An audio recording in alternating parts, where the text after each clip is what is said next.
Good morning everyone, welcome to GRS technical. आज के इस वीडियो में हम कवर अप करेंगे वोकल ऑडिटरी चैनल्स। तो it makes human language unique. ये ह्यूमन का जो लैंग्वेज होता है उसे यूनिक यानी कि अनोखा बनाने के लिए बहुत ही काम का होता है। It refers the idea that speaking और hearing is the mode of human use for language. देखिए, पहले जो था रोटी कपड़ा और मकान बहुत ही इंपॉर्टेंट होता था, लेकिन आजकल के ज़माने में आदमी बिना कम्युनिकेट किए बिना नहीं रह सकता है। ठीक है, तो यहाँ पे जैसे कैसे आप कहते हैं कि हमारा मोबाइल बिगड़ गया है, भाई जल्दी बनवाओ जल्दी बनाओ। क्यों बनाओ? क्योंकि आप यहाँ पे कम्युनिकेट करते हो, किसी ना किसी से तो कम्युनिकेट करते हो, लेकिन कम्युनिकेट हम करते हैं तो बिना कम्युनिकेशन के जो है हमारा काम नहीं चलता है। तो vocal auditory channel is the human language. It makes human language unique. It refers the idea that speaking और hearing of the mode of humans use for the language. When Hockett first defined this feature, it didn't take sign language into account, which reflects ideology or orality.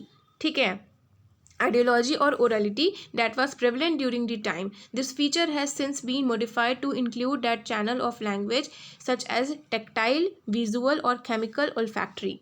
ठीक है, अब हम यहाँ पे बात करेंगे sender of message के बारे में। तो सेंडर ऑफ मैसेज को हम लोग परस्यूज मैसेजेस भी बोलते हैं, ये बात आप याद रखोगे। अब बात करते हैं एनिमल कम्युनिकेशन के बारे में। तो Hockett distinguish language from communication while all animals communicate in same way. A communication system is only considered language if it is possesses its characteristics.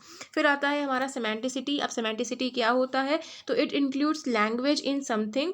It is important for speech communicative. सब speech अगर हमको कभी देना हो तो ये बहुत ही काम का होता है। अब बात करेंगे हम मोर्फीन के बारे में। तो मोर्फीन क्या होता है?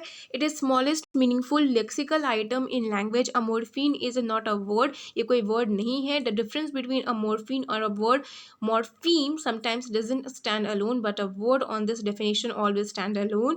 The field of linguistic study morpheme called as morphology. ठीक है, मोर्फीन की पढ़ाई करने को हम लोग मोर्फोलॉजी बोलते हैं। अब सवाल आता है कि language is made up of discrete unit. अब हम यहाँ पे बात करने वाले हैं रिफ्लेक्सनेक्स के बारे में। तो यहाँ पे देख लीजिए, it is one of the Charles Hockett 16th design feature of language, जो कि मैंने आप लोगों को पहले पढ़ाया था, which states that in language the speaker can use their language to talk about language. Speaker of language are able to have knowledge about language and be able to reflect upon in.